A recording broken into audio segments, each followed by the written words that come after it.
Behold who could become the first Muslim United States Senator if he wins in November. His name is Abdul El Sayed, and he just won the Democratic primary for Senate in Michigan. He's a doctor, he's a progressive. He could face the Republican nominee, Mike Rogers, in November. Don't back down. We don't back down. With all due respect, if they go low, we don't go high. We take them to the mud and choke them out. So listen to that again. When they go low, we don't go high. We take them to the mud and choke them out. And the crowd loves it. And that is not the soft version of him you see in friendly campaign videos. In the last day, you may also have seen him look into a camera and say, "My commitment to Jewish safety is the same as my commitment to my own daughters." Okay, so that line is meant to calm people down, I guess. So I am going to show you several sides of how he talks, and at the end I will answer one question. When this man gets a Senate seat, who will be taken to the mud? And when he swears Jewish safety like he swears his daughter's safety, which version of him are you hearing? The man on the stage with the choke line, or the man making the calm promise? Before the rough clips, his public brand is pretty much clean. He is a Rhodes Scholar, which means that he won a top academic scholarship. He is a physician. He ran Detroit Public Health. He later ran health services for Wayne County in Michigan. He campaigns hard for Medicare for all, meaning that government health coverage for everyone. Campaign videos often show soft light and family-friendly moments, and he can sound like a doctor giving a briefing. And his main opponent in the Democratic primary was Congresswoman Haley Stevens. She is a sitting member of the U.S. House, and she had the support of much of the party establishment, which includes people around Michigan Governor Gretchen Whitmer and Senate Democratic leader Chuck Schumer. So outside groups spent tens of millions of dollars in that primary. Many reports call it the most expensive Senate primary money fight in the country.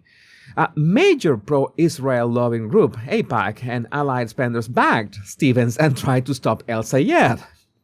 So El Sayed ran with support from the progressive left, which includes Senator Bernie Sanders and Representative Alexandria Ocasio-Cortez. He also drew energy from voters who were angry about Gaza and who had organized under the uncommitted movement in Michigan in 2024.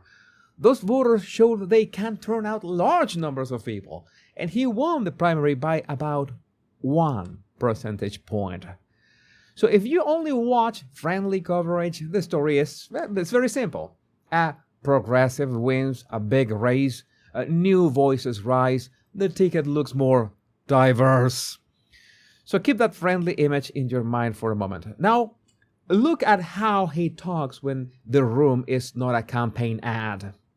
Which you had referenced an opponent as ogre on a pike, and so many people took offense to that. And it really pointed to the bigger question about the tone and tenor that you've been accused of having in this campaign. I was referring to a guy named John Fetterman, who's a senator from Pennsylvania, who has done terrible things, got elected on a set of values, and is now completely throwing those values in the mud. I mean, I never worked out in male modeling, I mean, you could call me Senator Shrek, whatever, but this guy is really the Pontiac Plattner, and now he's really running to be the head of our emerging pro-Hamas wing here in the party. Almost nobody outside political media heard this next part. He was on a private video call with donors. Someone leaked the audio while he was still fighting for the nomination, and he says that if he wins, he will go after the people who went after him. And in his words, "You'll come at me, so now I get to come at you."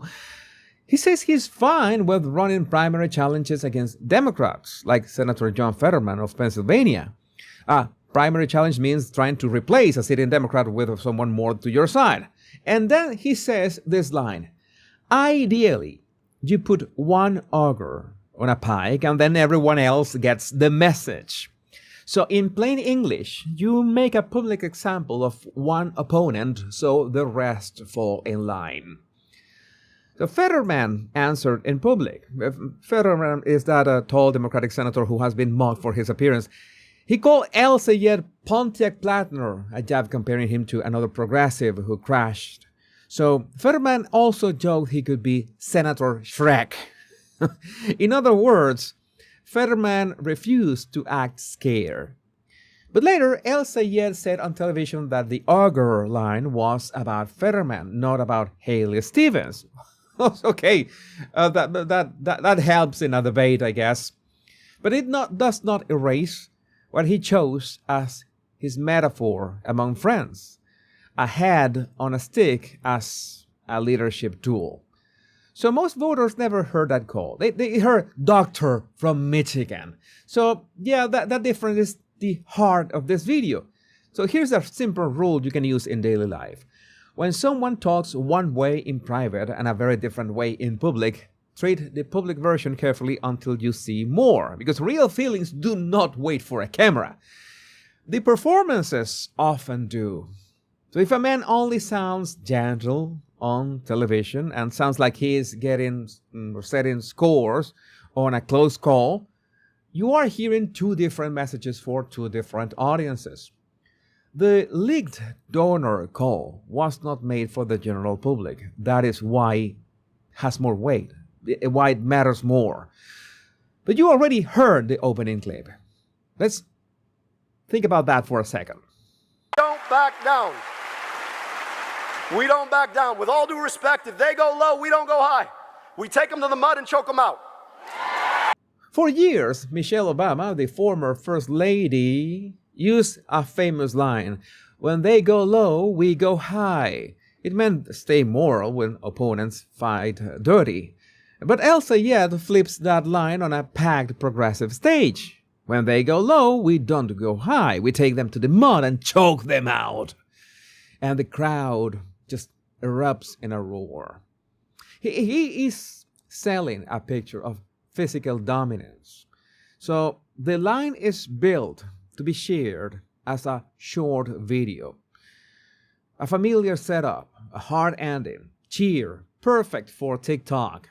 He's training supporters to treat restraint like a weak move. But on the private call, the hard language stayed in a closed room. But on this stage, he holds the hard language up so the room can cheer it. And people can apologize for a sentence sometimes. Like this.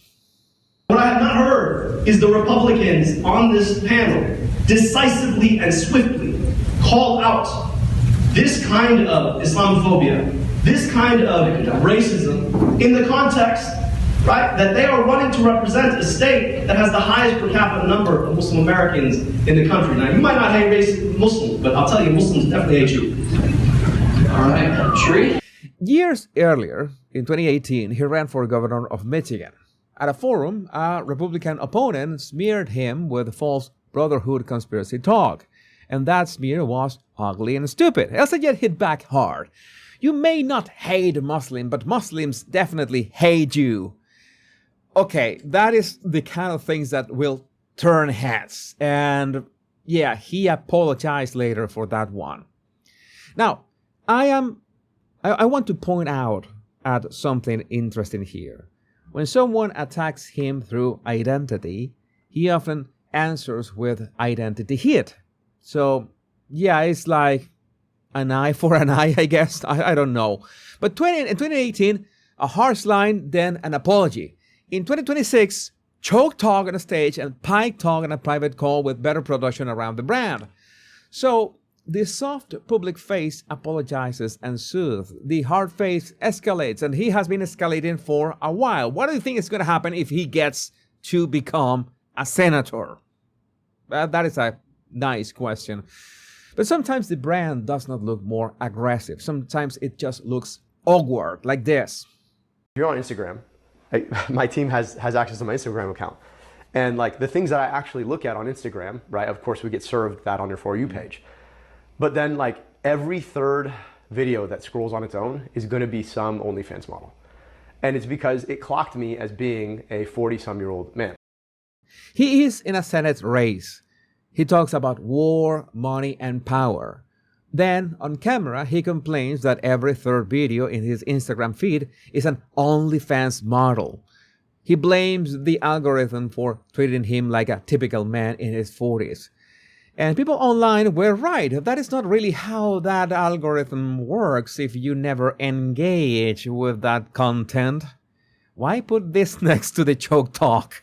Because you see him without the campaign slogan, no Medicare speech, no moral speech. A man loses a fight with his phone and tries to laugh it off. That does not prove he's evil. It proves campaign image is managed, curated, and sometimes the management of the brand, let's say, slips. So we have candidates like Sora Mamdani in New York that rarely let that kind of slip sit on camera. Mamdani, I have to say, I've said that before. Mamdani is very, very adept at this. But politicians like Representative Ilhan Omar often turn attacks into a story about being persecuted. But El Sayed, for 1 second, looks like a normal person who is not fully in control of his own feed. And remember that when the calm Jewish safety message shows up. Election night in Michigan, history headlines, some Republicans push his full name, Abdul Rahman Mohammed El Sayed, as if the name itself makes him foreign. Okay, El Sayed already gives that away. That is, in fact, a lazy attack. Because the goal is clear, make him sound foreign without arguing about policy. That didn't work about Sora Mamdani. You know, they think that you want to use my whole name against me. Mike, listen, man, if you can't say the name, it's Abdurrahman, keep the name out your damn mouth. I'll be happy to give you lessons. Because El Sayed does not beg for acceptance. He does not give a long speech about how American he is. He raises the cost of the insult. If you cannot say the name, keep it out of your mouth. I will give you lessons. That is the same instinct as the pike talk. Take back control of the status. Better suit, bigger stage. So you can reject the Republican name attack. I do, because it's nonsensical. It's something that has no substance. But you should still watch him after he wins. He does not cool the culture fight. He sets, let's say that he puts the heat up. And that is a power move. Before the calm Jewish safety clips, you need this context. In March 2026, there was an attack on Temple Israel, a synagogue in West Bloomfield, Michigan.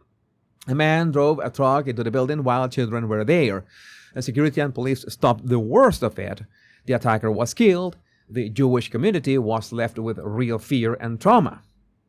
Hurt people hurt people. Violence is a cycle. Ayman Ghazali lost family, including 2 children, in an airstrike in Lebanon last week. They were innocent people. And then, in an evil act of displaced rage, he tried to take it out on innocent children who had nothing to do with the loss of the innocent children he lost, except that they share a faith. Temple Israel is not the state of Israel. Jewish people are not the state of Israel. And the people of Israel are not the political actors who make direct choices for the state of Israel. We cannot and must not conflate these. Now watch the structure of his statement. He condemns the attack. That is right. He names anti-Semitism. That is right. He talks about Jewish historical trauma, including the Holocaust. That matches what a solidarity message should open with. Then he says the line that angered many Jewish leaders in Michigan, and many people, in fact, hurt people hurt people. So he describes the attacker as a man who lost family in an airstrike in Lebanon, including children, and then took that rage out on children in Michigan who had nothing to do with it. He says Temple Israel is not the government of Israel. Jewish people are not the government of Israel. That is important. That's an important distinction. But he says that people can feel deep anger at the Israeli government's actions and still stand with the Jewish people. I don't know how does that work in these circumstances. Okay, But he warns that powerful people will use this attack to justify the war he puts earlier in the chain of events. Now, I'm going to tell you something. One man attacked that building, and that man had reasons for attacking that building. And I don't think anybody sane agrees with those reasons. Now I'm watching what Elsa Jet chooses to emphasize under pressure next time. In the first hours after a synagogue attack in his own state, he offers comfort and then builds a chain of causes that points back to war policy that is thousands of miles away. So that war explanation, no, that ain't it, bro. No. Many rabbis and Jewish democratic groups push back, not mainly because he said anti-Semitism is wrong, mainly because the emotional focus moved from the children in West Bloomfield to a lecture about violence thousands of miles away.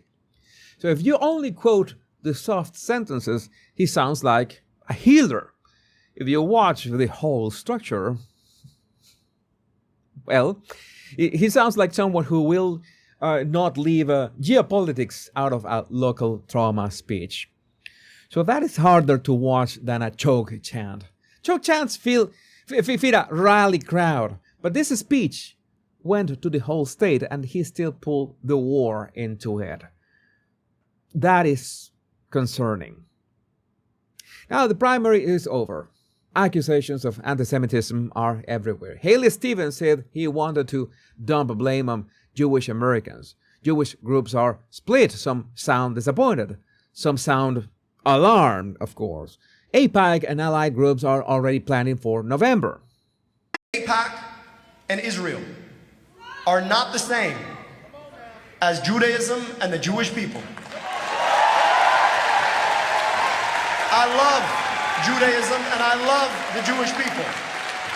I venerate Judaism and I venerate the Jewish people. I stand with Judaism and I stand with the Jewish people. And this Any faith at all or no faith at all, I want you to know that my commitment to your safety, my commitment to Jewish safety, is the same commitment that I have to the safety of my own daughters. Because if there is one... So this is the calm product face at full strength. Watch his eyes. Watch the careful pace. Watch the daughter metaphor. In American politics, talking about your kids is one of the strongest ways to sound sincere. He does three things. First, he separates groups. He says AIPAC is not the same as Judaism, and Israel's government is not the same as the Jewish people. That is a familiar idea in classrooms. Here it also protects him after a brutal primary. Second, he makes a broad embrace. I love the Jewish people. Absolute language, no policy condition attached in that line. And third, he ties Jewish safety to his own children. So if you find that promise, you look like the bad guy. Caring about Jewish safety is required, full stop. But what makes this moment important is the order of events. Because this is the same campaign that gave you choke talk on a stage, pike talk on a private call, harsh identity heat in 2018, and the line hurt people after a synagogue attack. So, in the first news cycle after he wins the nomination, he releases the softest Jewish safety message he has.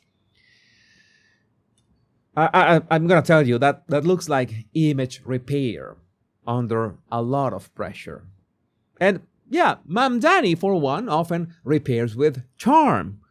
Omar often repairs by framing conflict as persecution. And El Sayed repairs with doctor credentials and talk about his daughters. It's a similar progressive campaign style, but a different style maybe. Telling it so when that person gives information in plain voice, stress on the facts, not hunt for applause.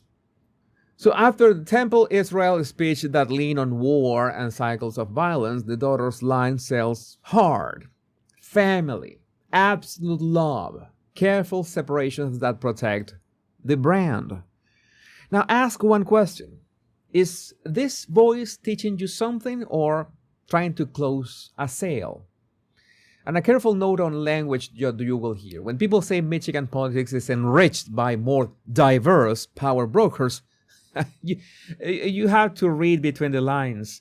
Sometimes they mean more kids of American gets a seat at the table. Sometimes they mean a new set of operators can switch from hard talk to soft promises without changing the real project. That is pretty much like Mamdani, a smile and fluency that make all party machines look tired. Or Omar style, permanent conflict as fuel. And now we have El Sayed style, doctor and father, soft power wrapped around combat metaphors and war-linked explanations when the room, gets hot. You got three styles, but one shared skill. Make mainstream Democrats look like managers of decline while the progressive challenge manages the desire of the people, the desire for purity, desire to punish big donors, desire for moral high ground, and now desire to hear safety promises from the same mouth that taught a crowd about choking opponents and taught donors about putting an auger on a pike. So yeah, on paper, he wants Medicare for all, less big money in politics, a hard line against Israel's war in Gaza, an end to blank check military aid politics, and primary challenges against Democrats that he says abandon progressive values. But all of that sounds great on paper. The Zoom call is how he talks about power, really, in real life. The Temple Israel video shows how he explains violence when his own state is shocked. And he, reframes that in something that is, again, 1,000 miles away. And the daughter's line shows how he packages himself for a general election.